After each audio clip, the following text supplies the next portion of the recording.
Hello everyone, this is Pankaj Kewat from Bermo Bokaro Jharkhand. और आज की हमारी क्लासेस रहेगी disadvantage of method of board and pillar working. मतलब क्या क्या board and pillar of method करने से जो डिसएडवांटेज आएगी वो हम लोग आज की क्लासेस देखेंगे।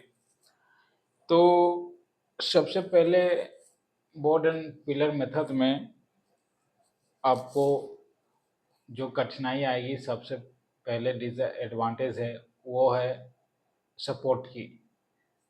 अगर रूफ आपकी स्ट्राटा का फॉर्मेशन अगर कमज़ोर है, पुअर है, तो फिर आपको सपोर्ट उसमें बहुत एक बेहतरीन तरीके से लगाना होगा, यानी कि एडिक्वेट सपोर्ट चाहिए उसमें। और सपोर्ट के लिए या तो प्रोप सपोर्ट दीजिए, हाइड्रोलिक सपोर्ट दीजिए, या फिर आप केज सपोर्ट दीजिए, स्टील केज दीजिए, कोक दीजिए। तो ये सब करने में, सपोर्ट लगाने में एक तो मैन पावर की ज़रूरत होती है, प्लस जो कॉस्टिंग आती है वो भी काफ़ी ज़्यादा कॉस्टिंग आती है। तो ये एक तरह से सपोर्ट के लिए आप डिसएडवांटेज के तौर पे देख सकते हैं। इसके बाद दूसरी पॉइंट में आप ये भी देख सकते हैं कि जो प्रोडक्शन आपका ऑलमोस्ट होता है वो ओपन कास्ट के रिगार्डिंग से बहुत कम प्रोडक्शन होता है। बहुत कम मीन्स क्या, जो प्रोडक्शन जैसे ये गैलरी है गोफ और इधर गोफ है, ठीक है, गोफ है। तो extraction of pillar, slicing and stook जैसे हम लोग करेंगे तो जो कटिंग होता है पिलर वो काटते काटते ये जाएंगे, बट जो स्टूक रहता है, स्टूक ये सपोर्ट के लिए हमें छोड़ना होता है, ठीक है। अगर यहाँ की स्ट्राटा या फिर बढ़िया सपोर्ट है तो फिर हम स्टूक खाएंगे, स्टूक को हार्वेस्ट करेंगे।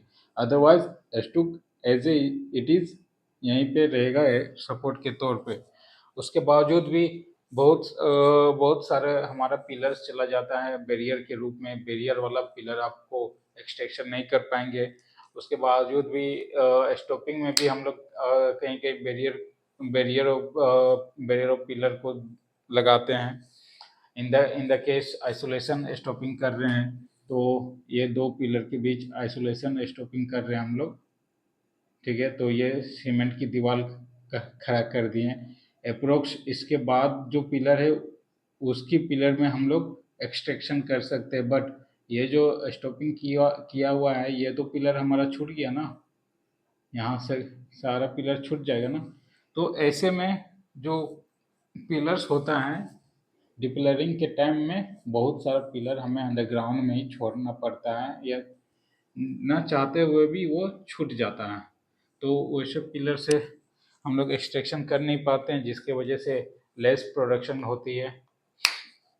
तो और भी कुछ पॉइंट है इसमें, जैसे कि आप समझ सकते हैं कि एक पिलर से दूसरी पिलर तक जाने के लिए आपको तो मतलब एज ए सुपरविज़न करने के लिए थोड़ी बहुत पैदल चल के जाना होता है, क्योंकि अगर कोई बंदा इस फेस में काम कर रहा है, इस फेस में, और लाइन एक्सट्रैक्शन लाइंस ऐसे है और दूसरी पिलर हमारी यहाँ कटिंग हो रही है, तो यहाँ से यहाँ आवाज़ देने या सुपरविज़न करने के लिए आपको थोड़ी बहुत तो इम्पॉसिबल आएगी, क्योंकि विजिबिलिटी नहीं है, विज़न नहीं है, वहाँ तक आप देख नहीं पाएंगे। तो आपको यहाँ से पैदल चलते हुए यहाँ आके मैसेज करना होगा या फिर सुपरविज़न करना होगा। तो ये सुपरविज़न में डिसएडवांटेज के रूप में आप देख सकते हैं।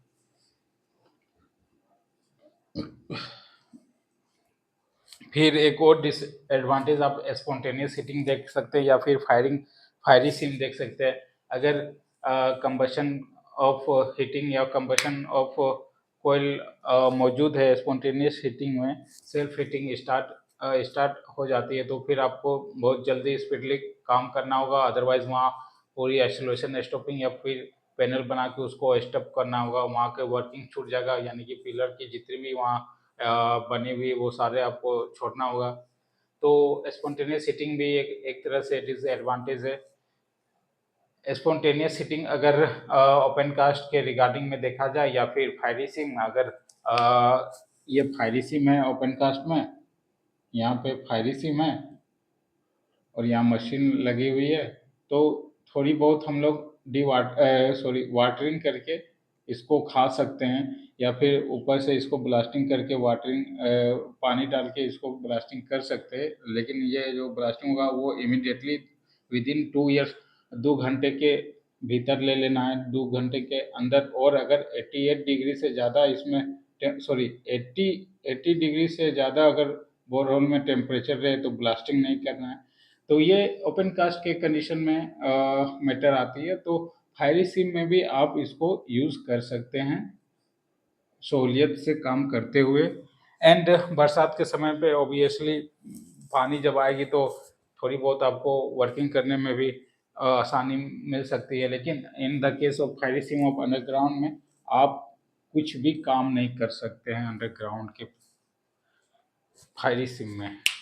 जैसे कि हमारा झरिया कोल फील्ड टोटल मिला के 29 सिम है, 29 seam are present in Jharia coal field. Jharia coal field यानी कि धनबाद पे बहुत सारी मूवीज़ भी बनी है। जैसे एक मूवीज़ आपकी काला पत्थर हो गया, फिर एक मूवी गुंडे जो आ, ये कौन सी हीरो है आप देख लेना, गुंडे दीपिका पादुकोण जिसमें है। एक मूवीज़ फिर आ, रानीगंज जो धनबाद से रिलेटेड थोड़ी डिस्टेंस में है, अदर बंगाल पड़ जाती है बट तो सिम तो वही सिम है ना। तो कहने का मतलब है झरिया फिल्म में ऑलमोस्ट 29 सिम प्रेजेंट है। ये सिम आप समझ रहे हैं, ये सिम मतलब एक लेयर लेयर बाय लेयर जो डिपोजिशन होती है कोयले की, उसी को हम लोग सिम बोलते हैं। और ऐसे सिम ऑलमोस्ट 29 सिम झरिया के अंदर प्रेजेंट है जो कि आग लगी हुई है। इस पे गवर्नमेंट की नज़र है बट वहाँ के लोकल रेसिडेंसी खाली नहीं करना चाहते, जिसके वजह से बहुत सारे एक्सीडेंट भी हुए हैं। बहुत सारे लोग आग में झुलस चुके हैं, क्योंकि अगर आग लगते लगते ये केम जैसे कि मान लीजिए ये सीम है कोयले की और यहाँ यहाँ तक सीम है, ये स्पॉन्टेनियस हीटिंग आया, ये फायरी सिम हो गया। फायरी सिम के आग लगते लगते लगते ग्राउंड तक पहुंच गया, ग्राउंड में मिट्टी यहाँ तक।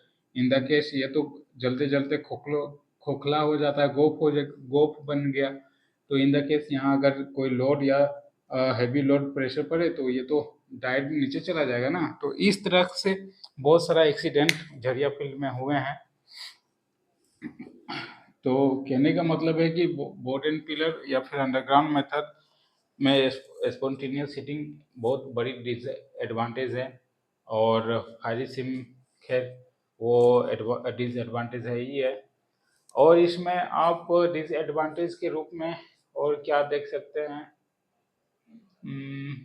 Poor ventilation. यस, अगर आपकी माइंस बहुत लंबी है, 5-6 किलोमीटर है, और स्प्लिटिंग ऑफ एयर आपका बहुत जगह है, मान लीजिए ये 5-6 किलोमीटर तक सिंगल फैन एमएमबी लगा हुआ है, दो इनटेक है, एक इनटेक में एयर, एक ट्रैवलिंग। दो इनटेक में आपका एक इनटेक एमएमबी लगा हुआ है। तो ऑलमोस्ट हवा का जो प्रभाव होगा, आप कितने अंदर तक हवा डाल सकते हैं, या तो आप ऑक्सिलरी फैन भी ले लें या फिर बूस्टर फैन भी बीच में कहीं लगा दें, बट वेंटिलेशन स्प्लिटिंग करेगी, हवा इधर उधर स्प्लिट होगी, यानी कि कुछ हवा इधर जाएगी कुछ हवा उधर। तो ये जो वेंटिलेशन की प्रॉब्लम आती है, आप अंडरग्राउंड सिस्टम में बहुत सी प्रॉब्लम देख सकते हैं वेंटिलेशन से रिलेटेड। तो बोर्ड एंड पिलर में एक डिसएडवांटेज वेंटिलेशन, पुअर वेंटिलेशन भी हो सकता है, वेंटिलेशन आपको प्रॉपर रखनी है। उसके बाद और अंडरग्राउंड के कंडीशन में और एक चीज़ की कोई भी बड़ी बिग मशीनरीज हो तो अंडरग्राउंड में एज ए हम लोग पार्ट्स बाय पार्ट्स खोल के लेके जाके अंदर पे ही सेट करते हैं, अदरवाइज और कोई ऑप्शन हमारे पास होता नहीं है। तो ये भी एक तरह से डिसएडवांटेज है कि अगर एचडीएल है, ये मान लीजिए ये एचडीएल है, ठीक है, तो ये 2.2 मीटर की टोटल हाइट रहती है और लंबाई समथिंग रहती है एक गाड़ी के बराबर, 4 व्हीलर के बराबर। तो मान लीजिए ये एचडीएल है, ठीक ना।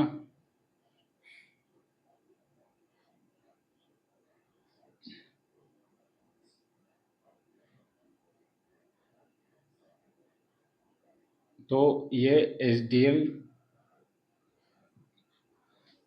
एल इतनी बड़ी साइज तो आप तो माउथ से इनटेक नहीं कर सकते हैं, या फिर माउथ से इसको ले जाना थोड़ी इम्पॉसिबल होती है।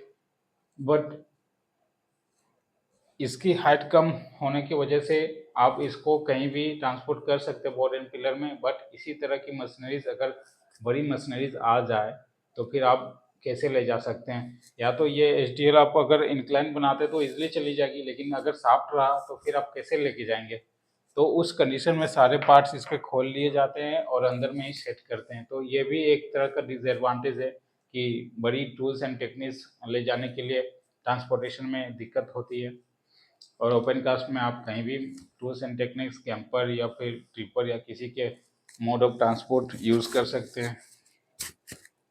तो इस तरह का आप देख सकते हैं डिसएडवांटेज। तो चलिए पॉइंट में अब चलते हैं।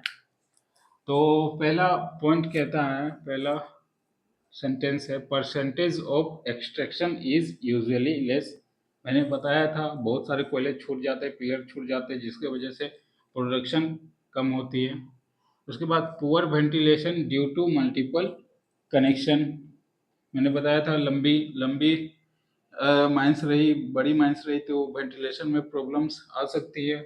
फिर उसके बाद not suitable for second and third degree gassy seams. Third degree gassy third degree gassy seams मतलब सेकेंड और थर्ड डिग्री गैसी सिम्स के लिए ये तो बिल्कुल सूटेबल नहीं है। ओके, इसके बाद not suitable for spontaneous heating and fiery seams. ये मैंने अभी आपके बीच रखा, फायरी सिम्स और स्पॉन्टेनियस हीटिंग में ये सुटेबल नहीं है। अंडरग्राउंड सुटेबल ही नहीं है फाइनल फायरी और स्पॉन्टेनियस हीटिंग में।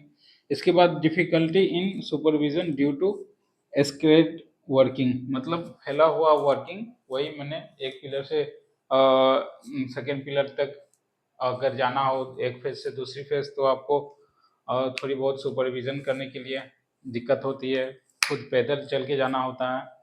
तो ये आपकी पॉइंट्स हैं, आप इसे नोट डाउन कीजिए और मैं देख लेता हूँ और भी कुछ अगर पॉइंट्स है।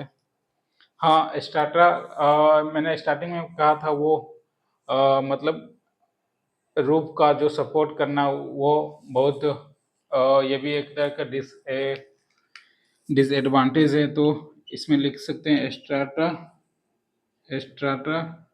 कंट्रोलिंग, या किस तरह का साउंड क्या है, strata control is not easy. Strata control is not easy, ठीक है।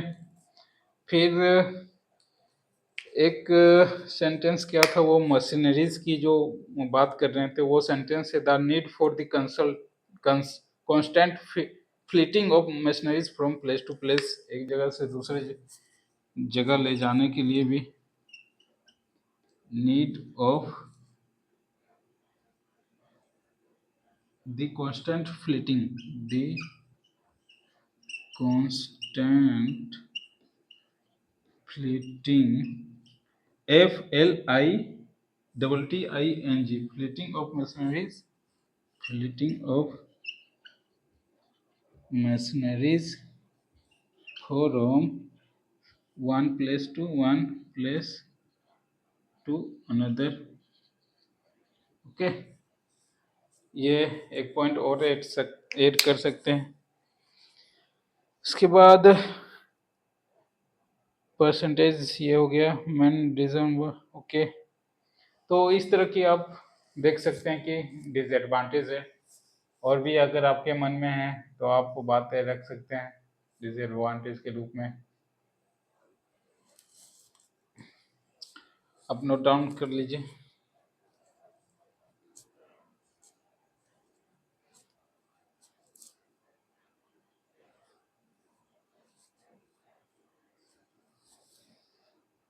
नीचे वाली सेंटेंस दिखाई नहीं दे रही है, तो मैं थोड़ा सा कैमरा को डाउन करता हूँ, आप देख के समझिए कि need of the constant plating of machineries from one place to another.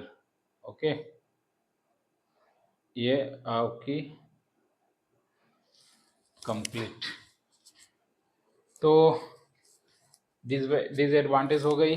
अब हम लोग चलते हैं सिलेबस में। सिलेबस क्या कहता है? नेक्स्ट सिलेबस हमारा इसमें है डेवलपमेंट। देखेंगे डेवलपमेंट एक लेआउट मैंने ऑलरेडी पहले बता चुका हूँ सारा चीज। अब डेवलपमेंट की नोट्स तैयार करते हुए हम लोग आगे बढ़ेंगे। उसके बाद एक्सट्रैक्शन ऑफ पिलर, उसके बाद man power calculation, then after mining in thick coal seam देखेंगे।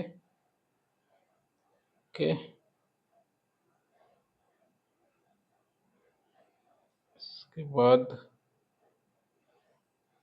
ठीक, इसके बाद माइनिंग ऑफ कोल सीम देखेंगे। तो आज की क्लास यहीं समाप्त करते हैं। Have a good day and good night. Thank you.